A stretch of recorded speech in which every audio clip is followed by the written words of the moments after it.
여러분 반갑습니다. 안녕하십니까? 오늘 또 우리 하나님의 말씀 우리 함께 보도록 하겠습니다. 오늘은 율법주의 함정에 대한 제목으로 말씀을 보겠습니다. 우리 기독교 신자들에게 있어서 가장 무서운 함정은 율법주의 신앙입니다. 율법주의라고 하는 것은 내면은 갖추지 못했으면서 겉으로만 기독교 신자가 되는 것을 율법주의 신앙이라고 그렇게 말합니다. 그리스도의 십자가의 복음은 단지 사람들에게, 죄인들에게 하나님에 대한 지식과 하나님께서 죄인들의 죄를 용서해 주시는 그와 같은 단계뿐만 아니라 그 죄인을 근본적으로 변화시켜서 하나님의 율법과 일치되는 사람으로 만들어주는 것이 하나님의 복음의 목적입니다. 그리스도의 십자가의 목적은 새로운 사람을 만들어주는 것이 되겠습니다. 자, 그와 같은 이 함정이, 그런데 그러한 목표에, 그러한 이 궁극적인 구원의 단계에 도달하지 못한 그와 같은 신앙을 율법주의라고 그렇게 말하고, 과거에, 지금도 마찬가지지만, 과거에 무수한 하나님의 백성들이 이 율법주의에 빠져서 결국은 구원에 도달하지 못했습니다. 그래서 이 율법주의는 매우 위험한 신앙이고 무늬와 겉모양만 하나님의 종교지 실제로는 하나님의 종교에 도달하지 못한 상태이기 때문에 이것은 우상 종교와 같은 것입니다. 그래서 이 우상이라고 하는 것도 나쁜 이유는 뭐냐면 겉으로만 하나님의 종교를 갖고 있고 내면적으로는 실질적으로 변화가 없기 때문에 그렇습니다. 자, 우리 사도 요한의 근심인데요. 사도 요한복음 20장 30절 31절에서 사도 요한이 이제 요한복음을 마지막으로 쓰면서 마지막 결론 부분에서 이렇게 말하고 있습니다. 예수께서 제자들 앞에서 이 책에 기록되지 아니한 다른 표적도 많이 행하셨으나 오직 이것을 기록함은 너희로 예수께서 하나님의 아들 그리스도이심을 믿게 하려 함이요 그랬습니다. 사도 요한이 마지막으로 이 복음서를 기록하면서 그의 마음속에는 늘 하나님의 백성들이 실질적으로 구원에는 도달하지 못하면서 지식적으로만 하나님을 아는 그와 같은 가면적인 상태에 빠져 있는 것을 늘 그는 근심을 했습니다. 그래서 그가 요한복음을 기록을 했고 요한복음을 기록한 목적은 바로 예수께서 그리스도이심을 그리스도라고 하는 것은 구원자를 의미합니다. 기름 부은 자를 의미합니다. 그래서 이 성령의 그 성령의 충만함을 받고 사람이 근본적으로 변화되는 그와 같은 일을 예수님이 하시는 것입니다. 그 예수님의 구원의 능력을 경험하지 못한 상태가 바로 율법주의 신앙이 되겠습니다. 사도 요한은 죽기 전에 요한복음을 기록하면서 그러한 상태를 가장 염려를 했습니다. 여기 요한일서 5장 21절에서 사도 요한은 이렇게 말합니다. 자녀들아, 너희 자신을 지켜 우상에서 멀리하라. 5장 21절은 요한일서 편지서의 마지막 절입니다. 이것이 바로 이 사도 요한의 마지막 결론입니다. 우상에서 멀리하라. 우상이라고 하는 것은 무슨 이렇게 돌이나 나무나 또는 쇠로 어떤 것을 만들어 놓고 그것을 신으로 숭배하는 것도 우상이지만 그러나 보이지 않는 우상이 훨씬 더 위험한 것입니다. 기독교 신자들이라 할지라도 어떤 신자들에게는 교파가 우상이 됩니다. 어떤 사람에게는 성경 지식이 우상이 됩니다. 어떤 사람에게는 또 자기가 마음대로 보았다고 하는 하나님의 계시가 또 우상이 됩니다. 그런 많은 종교적인 지식과 체험을 가지고 있으면서도 실질적으로 내면적으로는 하나님의 형상으로 변화되지 못한 상태, 그래서 사실상 구원에 도달하지 못한 상태, 바로 그것이 우상숭배가 되고 율법주의가 되겠습니다. 우리는 그러한 기독교 신앙의 가면적인 모습을 대단히 조심을 해야 합니다. 자, 마지막 때 이제 기독교, 전 세계적으로 퍼져 있는 기독교 신자들이 무수히 빠져 있는 함정이 바로 율법주의 우상 종교입니다. 짐승 앞에서 받은 바 이적을 행함으로 땅에 거하는 자들을 미혹하며 또 땅에 거하는 자들에게 이르기를 칼에 상하였다가 살아난 짐승을 위하여 우상을 만들라 하더라. 칼에 상하였다가 살아난 짐승은 바로 로마 천주교회를 가리킵니다. 중세 시대에 세상을 지배했던 로마 천주교회가 마지막 때에 다시 한번 이제 부활하게 되고, 그래서 세계 사람들의 마음을 이제 지배하게 될 것입니다. 그리고 이 천주교회와 연합한 개신교 단체가 또 활동을 하게 될 것입니다. 천주교회나 개신교회가 하나의 공통점을 가지고 있습니다. 그것은 눈에 보이지 않는 공통점인데요. 두 종교가 다 하나님의 율법을 폐지 내지는 외면하고 있습니다.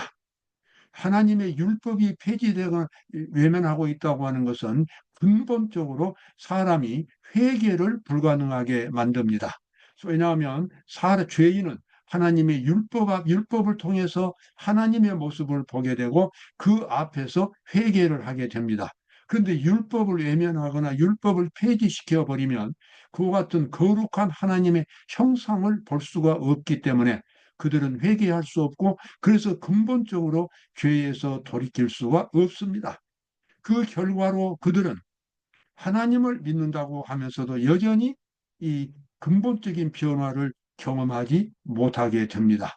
그런 종교가 우상이고 전 세계적으로 무수한 그리스도인들이 바로 이 우상 숭배에 빠지게 될 것이라고 성경은 예언하고 있습니다.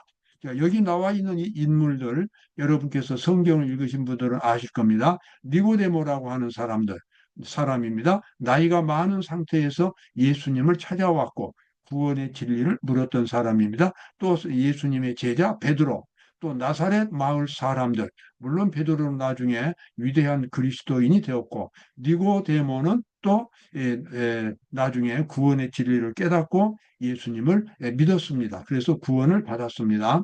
그러나 나사렛 마을 사람들은 끝내 예수님을 거절하고 그리고 구원을 받지 못했습니다. 여기 니고데모나 베드로나 나사렛 마을 사람들의 공통점이 있는데, 그것은 바로 그들의 종교가 외형적인 종교라고 하는 것입니다. 내면의 변화를 경험하지 못했습니다. 나이 많은 니고데모가 예수님을 만났을 때에 그는 예수님으로부터 거듭남에 대한 교리를 들었습니다. 니고데모는 사실 평생 하나님을 믿어온 사람이었지만 실제로 천국에 갈 수 있는 니고데모, 영원한 니고데모는 없었습니다. 그는 겉으로만, 지식적으로만 하나님을 믿는 사람이었습니다. 그날 밤에 그는 예수님을 만나고 큰 충격을 받았습니다. 자기에게 구원이 없다는 사실을 깨달았습니다. 그 다음에 나오는 베드로도 우리가 잘 알지요. 베드로는 아주 자신만만하게 자기가 예수님의 제자라고, 그래서 구원 받았다고 자부했지만 실제로 마지막 밤에 예수님을 배신했습니다.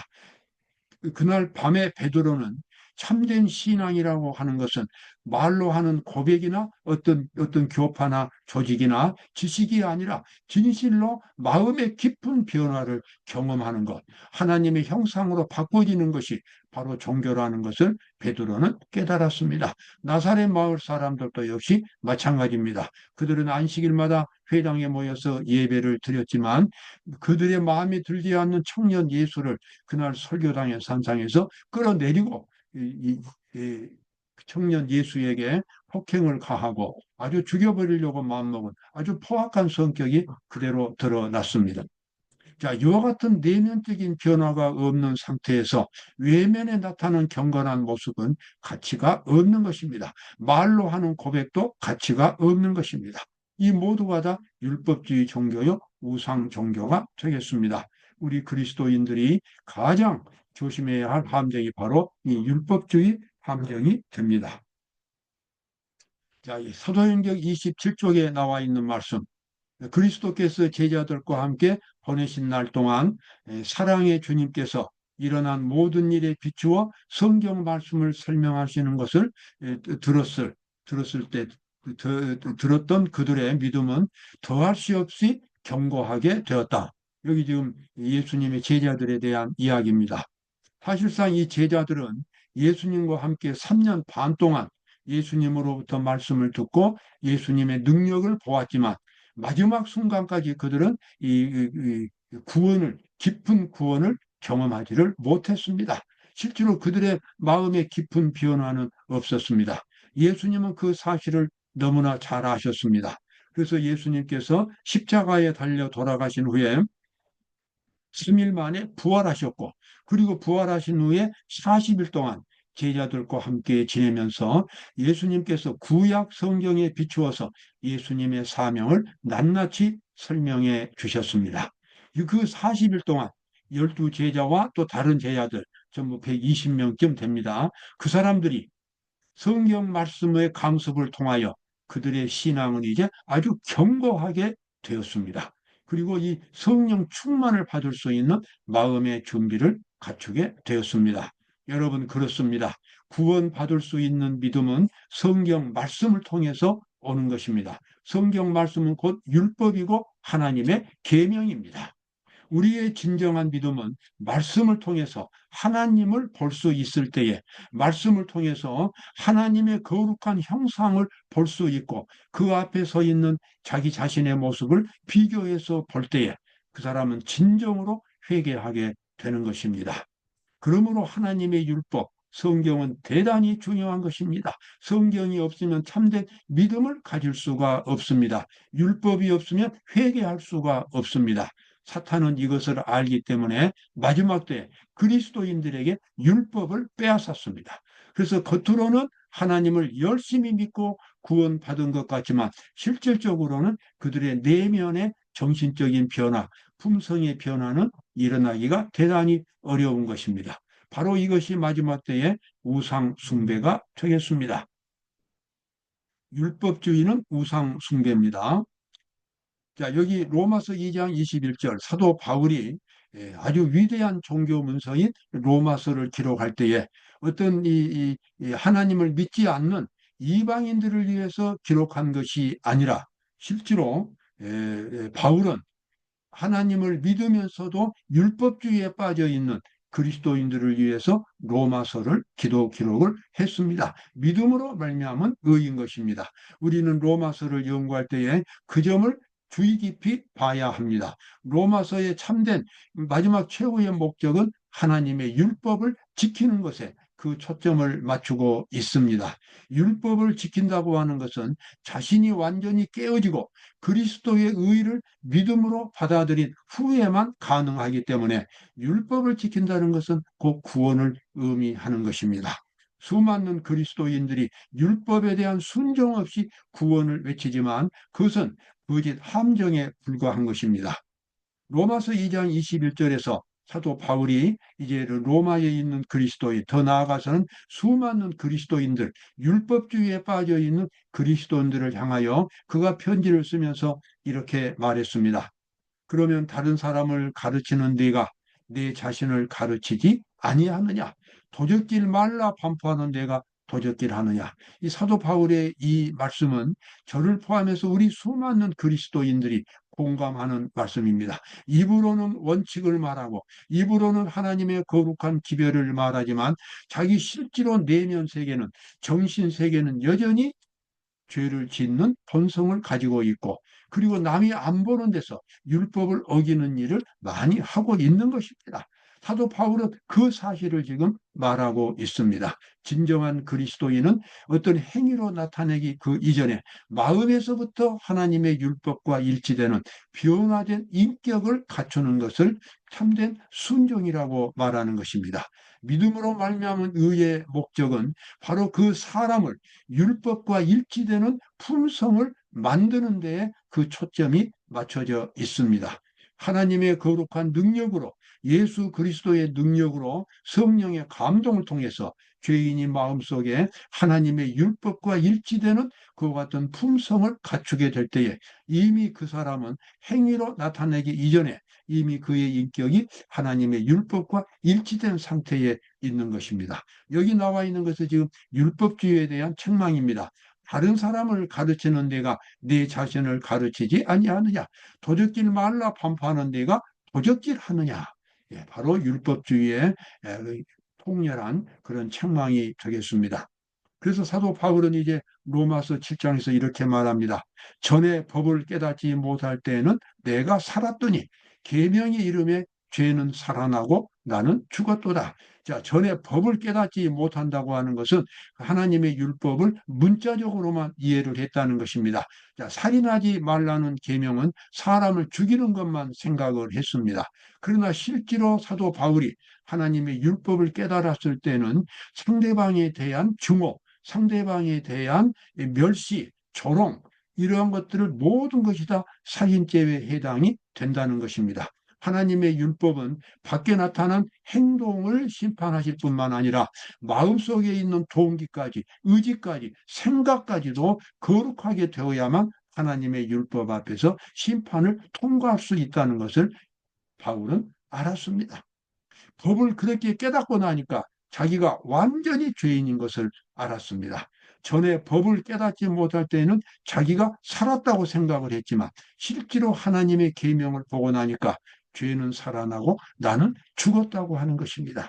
죄인이 구원을 받는 그 같은 위치에 서려면 반드시 이 경험을 가져야 합니다. 자기가 얼마나 철저하게 타락한 죄인인지 하나님의 율법 앞에서 율법을 결코 지킬 수 없는 아주 가련하고 그리고 잔인한 교활한 아주 쓸모없는 죄인이라는 사실을 깊이 깨닫게 될 때에 그 사람은 드디어 자기 자신을 그리스도 안에서 십자가의 거룩한 정신으로 못 박아버리고 그리스도의 정신으로 변화되는 구원을 경험할 수 있게 됩니다. 바로 그것이 믿음으로 말미암은 의인 것입니다. 그런 경험을 가진 사람이 율법주의 신앙에 빠지지 않게 됩니다. 하나님께서는 이 경험을 우리 모두에게 주겠다고 약속을 하셨습니다. 자, 시대의 소망 311쪽에 나와 있는 말씀입니다. 예수께서 우리의 본성을 취하시고 우리의 본성을 취하셨다고 하는 것은 우리와 똑같은 사람이 되셨다는 것입니다. 우리의 본성을 취하시고 승리하신 것은 승리했다는 말은 예수님이 우리 인간의 본성을 가지고도 연약한 육신을 가지고도 율법을 완전히 지키고 죄를 극복했다는 것입니다. 예수님이 그렇게 스스로 하셨다는 것입니다. 이 세상에 오셔서 예수님은 그 일을 하셨습니다. 예수께서 우리의 본성을 취하시고 승리하신 것은 우리로 당신의 본성을 취하심으로 예수님께서 우리에게 이제 예수님의 본성을 주신다는 것입니다. 그래서 우리가 승리할 수 있도록 만들어주기 위해서라. 여기서 승리한다는 것은 하나님의 율법에 완전히 순종할 수 있도록 만들어 주신다는 것입니다. 바로 이것이 예수님이 육신을 입고 이 땅에 오신 위대한 목적입니다. 누구든지 마음으로 예수 그리스도를 받아들일 때에 그리고 자기 자신을 완전히 예수님께 드리고 순종하기로 결심할 때에 예수님은 그 사람 속에서 놀라운 작업을 하시는 겁니다. 그 사람이 이 죄의 본성을 극복하고 그리고 그리스도께서 만드셨던 체험적으로 만드셨던 그 본성을 그 사람 속에서 만들어 주심으로 새로운 사람으로 변화시켜 주시는 것입니다. 바로 그것이 예수님의 구속 사업이 되겠습니다. 그것이 바로 의의 경험이 되겠습니다. 오직 그리스도는 죄를 위하여 한 영원한 제사를 드리시고 하나님 우편에 앉으사 자기의 원수들로 자기 발등상이 되게 하실 때까지 기다리시나니 여기 발등상이라고 하는 것은 옛날에 왕이 의자에 앉았을 때 그 발에 깔고 있는 그 발바닥 밑에 그 받침대입니다. 이것은 성경에서 완전한 승리를 의미합니다. 예수님은 우리 죄인 속에 있는 죄를 우리 죄인들이 그렇게 극복할 수 있도록 예수님께서 우리에게 힘을 주시고 다시는 죄에게 종노릇하지 않도록 오직 하나님의 율법을 즐거워하며 자진해서 율법을 순종하는 거룩한 백성으로 만들어주기 위해서 예수님께서 이 땅에 오셨다고 그렇게 성경은 말하고 있습니다. 누구든지 자신을 예수 그리스도께 맡겼을 때에 이 놀라운 근본적인 치료가 이루어지고 그는 하나님의 율법과 일치된 본성을 갖게 됨으로써 하나님의 율법을 지킬 수 있는 사람이 되는 것입니다. 그 경험에 도달하지 못하면 아직도 우리는 구원에 도달하지 못했다고 생각하고 이 경험을 가질 수 있도록 철저하게 자신을 비워야만 하겠습니다. 바로 그것이 율법주의에서 벗어나고 우상 종교에서 벗어나는 길이 되겠습니다. 예수님은 내가 곧 길이요 진리요 생명이니 나로 말미암지 않고는 아버지께로 올 자가 없느니라. 내가 아무리 성경을 많이 공부해도 실제로 내가 예수님의 뜻에 일치되는 그와 같은 마음의 변화, 그러한 변화를 경험하기 위해서 나 자신을 온전히 예수님께 바치지 않았다면 아직도 구원에 도달하지는 못한 것입니다. 여러분 오늘 또 아주 귀중한 하루를 살으시기 바랍니다. 감사합니다.